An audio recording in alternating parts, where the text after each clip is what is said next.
Students here in Arizona and the nation walk out of class in the wake of that deadly school massacre in Florida. They say enough. They want to see action on school safety and gun regulation, and they say it's time to stop talking and start acting. Good evening. I'm political editor Dennis Welch, and this is Politics Unplugged, and we start tonight with student activism. We are joined now by Jordan Harb and Jacob Martinez, two student leaders who helped organize this protest. Now, Jacob, we should say that you did quit your post as chairman of the Teenage Republicans here in Arizona. We'll get back to that here in a little bit, but I do want to start with you. And you know, how did this all come about? Did you organize this from the beginning? Did you have any help? We did not have any adult help at all. It was entirely organized by student organizers throughout the entire state. In fact, of those 100-plus students at the Capitol on the 14th, I did not know most of them. It was a decentralized effort, decentralized grassroots effort by students from high schools across the valley. And just really lay out, you guys went to the Capitol and you were demanding really three things from state leaders down there. If you could lay that out for us right now. One thing that we were trying to do is we want comprehensive background checks. We want to ban bump stocks. And we need to make sure that we have counselors and psychologists on school campuses and not more SROs like the governor has proposed. Okay, and what was the reaction? You guys met with lawmakers while you were down at the Capitol. What was the reaction to them when you laid out your demands? Unfortunately, it was not a good reaction. We had a very hard time talking to our representatives. We came specifically to talk with our respective representatives regardless of their partisanship, but unfortunately, for the most part, Republicans refused to speak with us. In fact, we had our personal stories, very intimate personal stories, read aloud in the chamber, and we had too many Republicans get up, scoff, and leave to retreat to the lounge. So they canceled meetings with you. Now, how did that make you feel as the, you know, I don't know if you were when you were doing this at the time, but you were the leader of the Teenage Republicans here in Arizona. How'd that make you feel? Well, you know, time and time and again, we attempted to schedule a meeting with the governor, and our students were also attempting to get meetings with their state senator and their state reps. And those that were Republicans, you know, we're a nonpartisan movement. We just want gun reform. But those representatives and those legislators refused to meet with our students because they knew that we wanted to talk about gun safety. And it got to a point where I was frustrated with the party and their refusal to act, and which has, led me to step down until the party really realizes what's going on. So are you a new Democrat now? Are you re-registering, or what's the deal now? You know, I still see myself as a Republican. Fiscal responsibility and limited government. But when it comes down to it, the two parties shouldn't be fighting over social issues. You know, same-sex marriage and gun reform, those are common sense things. And until the party begins to evolve and figure out that they need to, focus on this other fiscal-wise and not social, they're going to lose young people, like me, all across the country. Now, the plan there at the Capitol kind of took a twist. You guys were expected to go down there, make your point. You made some T-shirts. You were in the gallery for the floor session. There was a press conference that was scheduled after that, too. But, however, you guys ended up going up to the governor's office. Explain how that came about. Was that planned? Was that something that was just spontaneous? Well, our hope was really to make dialogue and start some discussion on legislation. But unfortunately, as I mentioned before, representatives, especially Republicans, refused to listen to us, and this just led to accumulation of us being so frustrated. And then towards the end, we decided to give a letter to the governor outlining our 3 points: banning bump stocks, comprehensive background checks, and more counselors.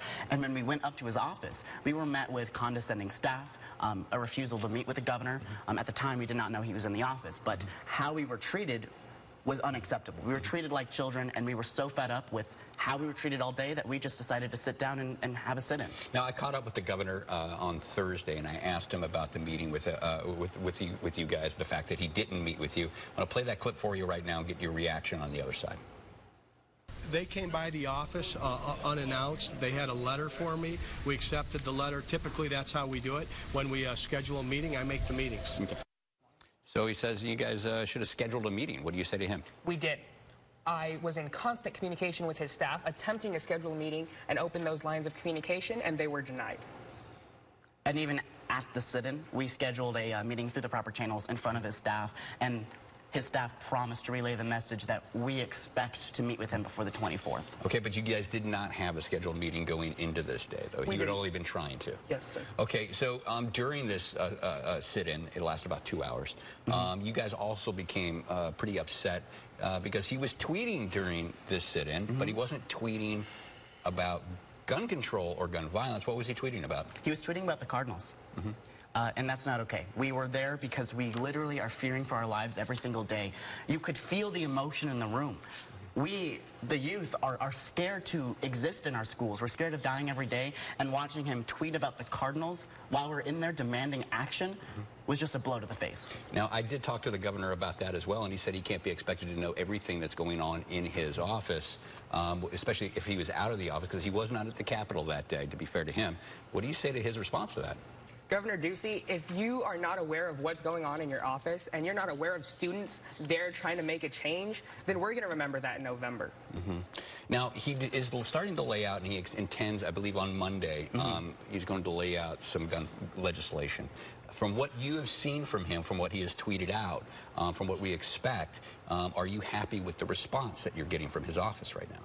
No, we're not. We don't think it's enough. He says safety, school safety, but we don't need school safety. We need gun reform. We need gun violence prevention laws. We need comprehensive background checks, a ban on bump stocks, and more school counselors, not SROs. And what we've seen and what I've heard from other legislators at the Capitol, he's not including comprehensive background checks. He's not including a ban on bump stocks. And instead, he's just trying to tweet out these fluffy words in order to make himself not look like the bad person in this situation. Yeah, but he is saying it's going to be enhanced background checks. Why isn't that good enough? Governor, we are attempting to really push a reform, and he's coming at this with an approach of, trying to still adhere by the money, and he wants to make Republicans happy when, they're so far with their opinions that they're not willing to compromise. And that's where we need to be. We need to meet in the middle and address these issues at the start. And explain to you, because a lot of people I talk to, they think maybe a school resource officer, this is a paid police officer who's on campus.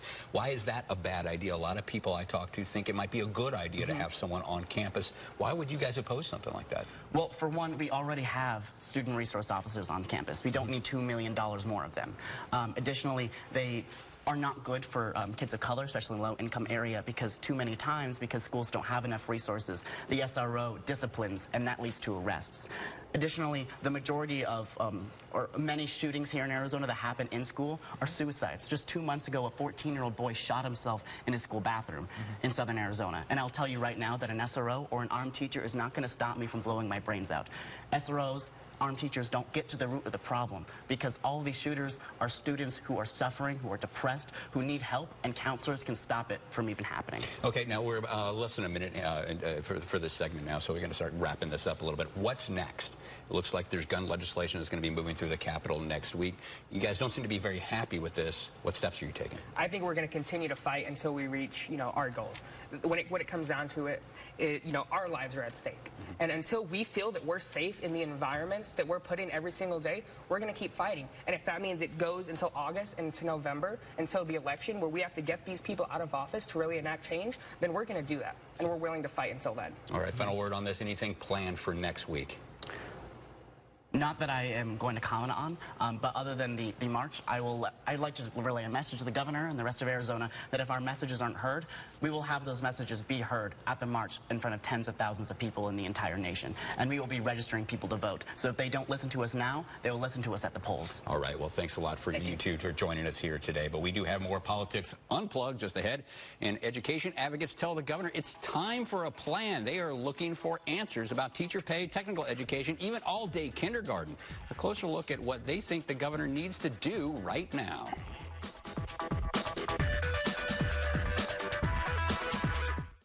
Original content you won't get anywhere else. They didn't do a thorough investigation on the issues impacting the lives of Arizona families. Is that the #1 reason you see so many teachers leaving? 3TV Originals, only on 3TV News at 9. There's still time to save at Nissan now. Don't miss big offers on Titan and Armada, both with a round view monitor that lines you up easily. Plus, Titan is backed by America's best truck warranty. The technology of tomorrow, available today. Time is running out. Save big on Nissan trucks now. It's time for an upgrade. Hurry into Nissan now. Offers end soon. Get up to $93.40 off MSRP on a 2017 Nissan Titan. Now as low as $20,240. When you've had one too many, you make bad decisions. When this happens, pick up the phone and make the right decision. Got nailed? Get Learner & Rowe. Learner Enroll is the way to go. Call 977-1900. Hey, no, I'm driving Dad to the hospital. He was just playing with Emma and he hit his head, but then he wouldn't stop bleeding and he got dizzy. Right, the blood thinner for AFib. How you doing, Dad? I'll be okay. Listen, we're pulling in. I'm gonna call you back. This is the third time he's been admitted with a serious bleed. Is this blood thinner really helping him? I understand your concern. Your father's atrial fibrillation increases his risk for stroke. This is why you're on warfarin. But there is an alternative. Another pill? No, it's called Watchman. Watchman is a permanent implant that reduces the risk of stroke. In a clinical trial, 9 out of 10 people who received Watchman stopped taking warfarin in 45 days. There are risks associated with the Watchman implant, including internal bleeding, stroke, and in rare cases, it can be fatal. Talk to your cardiologist so that you thoroughly understand all the benefits and risks to see if Watchman is right for you. Learn more at watchman.com. There's a new Burlington opening in your neighborhood. I love the jewelry. Everything for the home. Blouses, dresses, shoes and socks. I love the kids' stuff. Strollers, jackets. All the great brands at a fraction of the cost. Hurry in and save.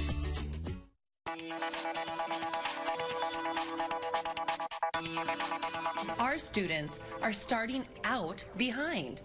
Where's the plan to fix this? I know dozens of teachers who have gone a decade without seeing a comma in their paycheck. Where is the plan to fix this? It's been 10 years since the Great Recession, and I'm still dealing with a packed classroom. Over 34 kids. Where's the plan to fix this?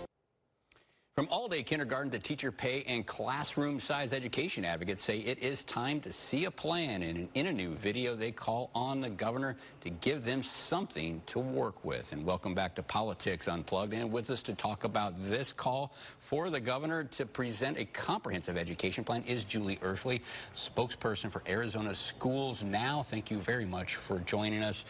Explain to us, what are you guys wanting from the governor? It seems to me he's got a plan. He's putting out offering $400 million new funding for K-12 education. That includes components and elements for teacher pay. $34 million set aside specifically for teacher pay. Another $100 million set aside that could be used for teacher pay.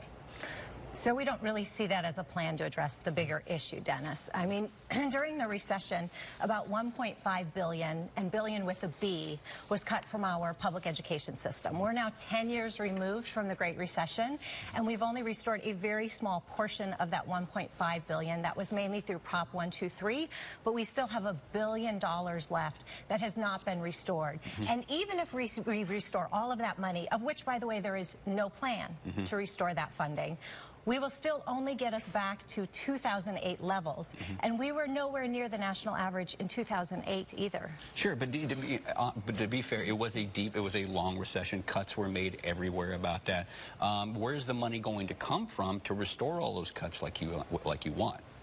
Well, Dennis, the other thing that we have to keep in mind is during the recession and since the recession, we've also made significant tax cuts and additions to tax credits. And so I would ask the governor, or our coalition would ask the governor, as others are asking the governor, if we have money for additional tax cuts and tax credits, if we have money to funnel into private schools, why do we not have money for public schools? How is it that we have such a great economy going, as we're told, but we can't even get back to 2008 levels, much less address the crisis in front of us, such as the teacher shortage crisis? Now, I did see state revenues recently showed that the state was about $247 million over projections, meaning that the state has a lot more money than they thought they'd have at this point.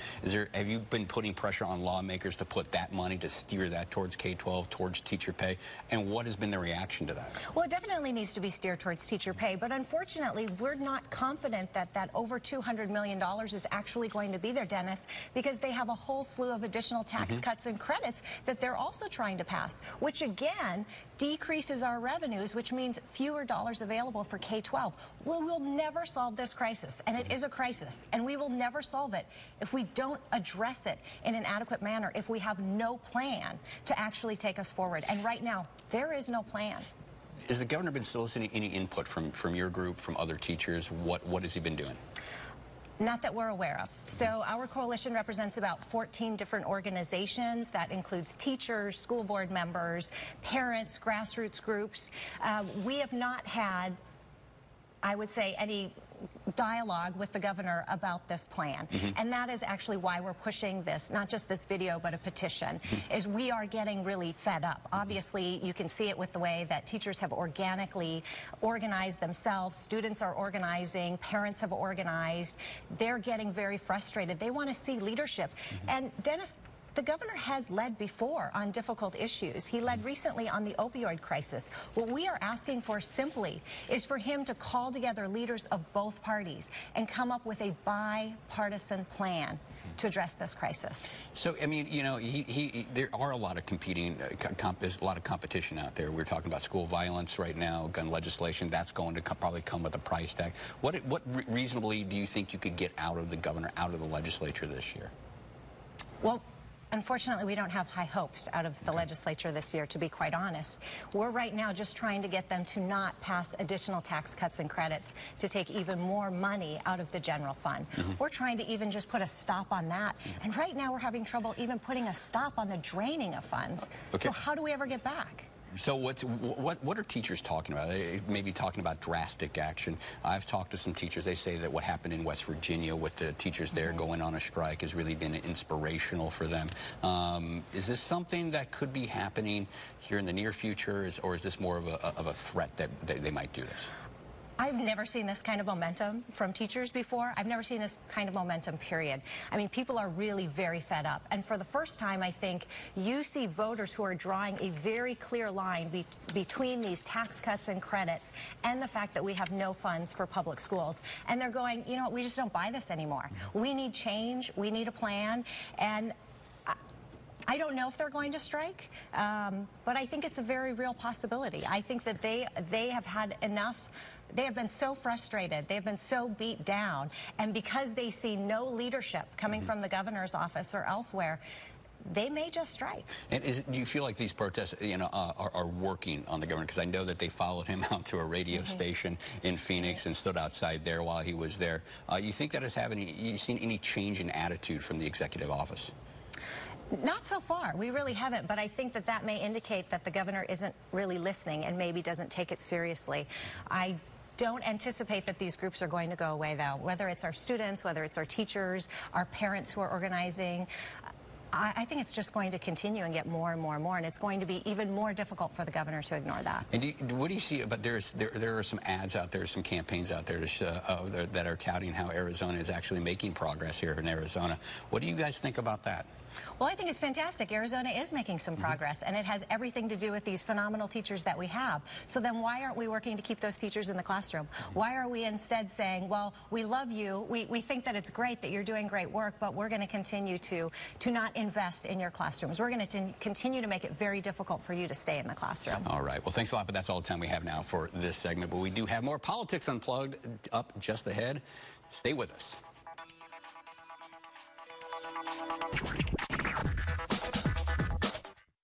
So I switched to CenturyLink Internet. It's great. My price is set for life. For life? For life. They can't do that.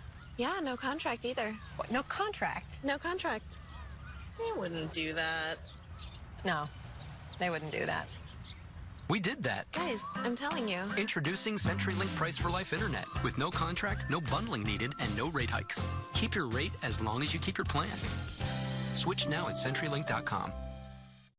Thanks for letting us come into your home each week. We pray for you, and we're believing that you're going to see God's goodness in amazing ways. Stand still, and you'll see God deliver you. When you remain at rest, Almighty God fights your battles. Everybody around you is going to have no doubt the God you serve is an awesome God. I'll promise you this, every time you turn us on, we're going to try to inspire you, to challenge you, to help you become all God's created you to be. You better have eaten all of your food before I come back. Of course, Mom.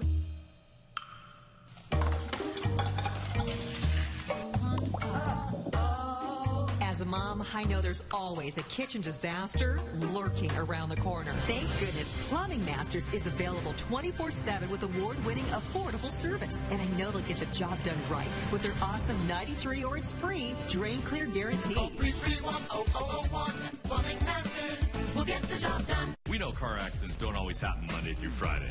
If you're hurt in a car wreck, we're available for you 24 hours a day, 7 days a week, 365 days a year. You don't have to wait until Monday to get the help you need now. 977-1900. It's all pop culture trivia, but it gets pretty intense. The new guy. Whoa. He looks exactly like me. No.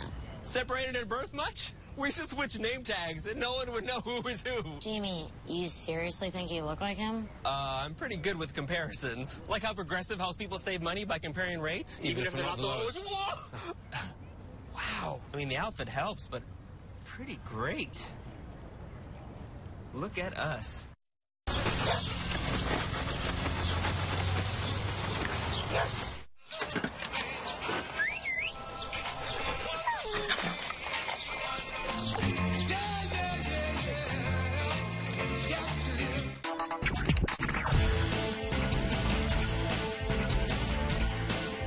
Welcome back to Politics Unplugged. It is now time to talk it out with our partners from First Strategic with us today, Barry Dill and Kurt Davis. Let's start with you, Barry, really quick. You saw the students here that have been demanding gun legislation in Arizona. How effective have they been in shaping the debate here in the state? Well, based upon the fact that it elicited a 7-page tweet from Governor Ducey, I'd have to say that they were on gun control. I think they were, very effective. For so long we've criticized young people for not being engaged in the process, and this action is really telling about what the next group of leaders in our country, where youth are really getting involved in taking action. Maybe some people may not like the actions that they took or the way that they took them, but it's just good old-fashioned civil disobedience. From my perspective, and having grown up in the 60s and having watched that, I think Dr. Martin Luther King would be very, very proud of these kids. And so did the governor handle this right? Not only, he wasn't at the Capitol, so he wasn't able to meet with them, but during this whole thing, he starts tweeting out about football, doesn't agree to meet with these students later. Could he have handled this differently? Look, first of all, I appreciate the youthful exuberance. It brought back some memories for me long ago. The governor has a multi-dimensional job. He runs state government. He has issues that come at him, various issues every day.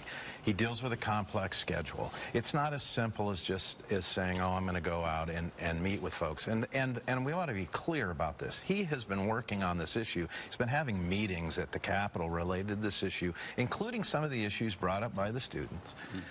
For numerous days now, and the tweeting is the beginning of, I think, a rollout that'll come this week about changes he wants to make. Governor's staff are professionals, and the idea that they would treat anybody poorly, I'll be honest with you, is something I don't buy, and I don't think it was appropriate. Okay, let's talk a little bit about those student demands. They wanted three things, as you heard earlier: ban on bump stocks, more money for school counselors, and they also want universal background checks. We did catch up with the governor. We talked to him a little bit about those demands. I think we have some sound I want to play for you right now. But those proposals they want, they're going to be universal background checks in that?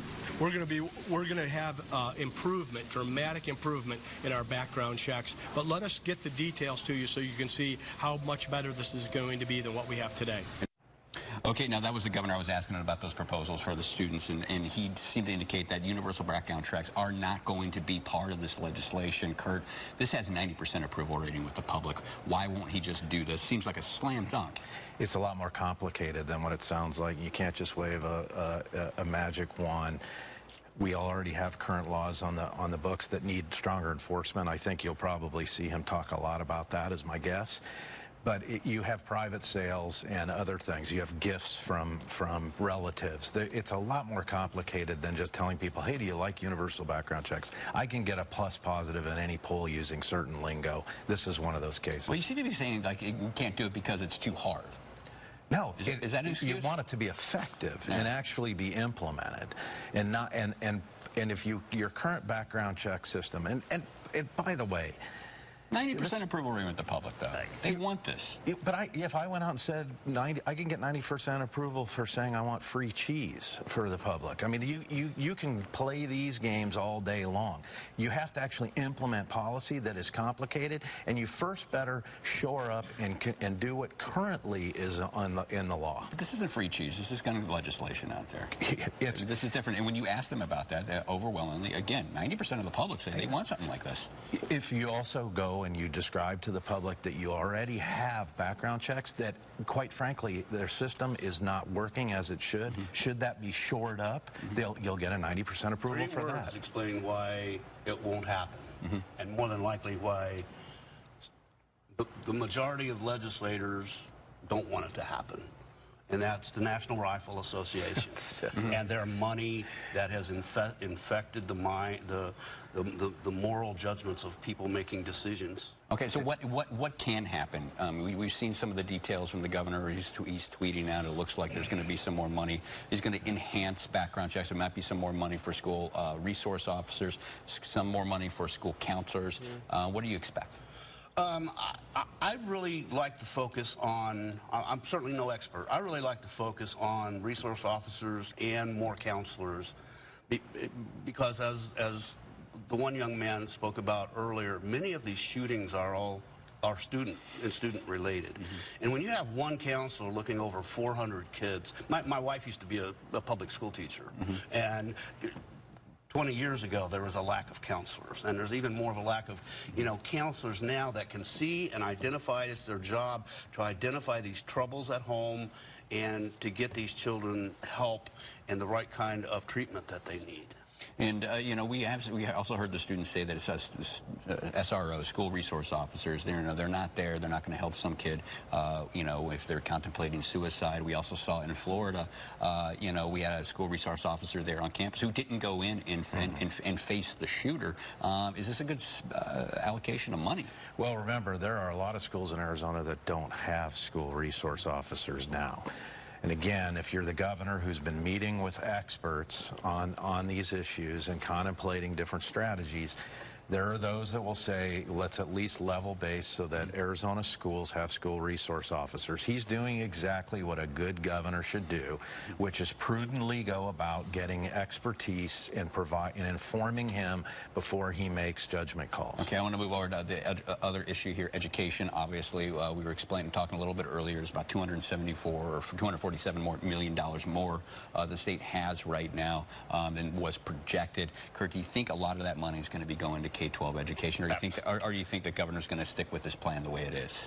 The governor, I think, is, as he has been doing, contrary to what some people want to say, is he has been attempting to apply as much additional revenue into K-12. He's been doing that since he's been governor, and we are at record levels and percentages of the budget related to K-12, and he will continue that trend. Now, let me ask you, though, like a political question. We've seen this week the governor, the students protesting in his office. We've seen him being protested by teachers again.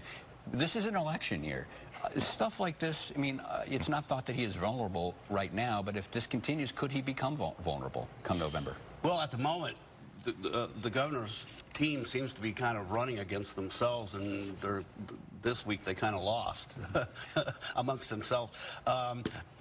Let's hope that's the case, that it will continue after the election's over. All right. Well, thanks a lot, but that is all the time we have for Politics Unplugged this week. Be sure to join us next week. Good night.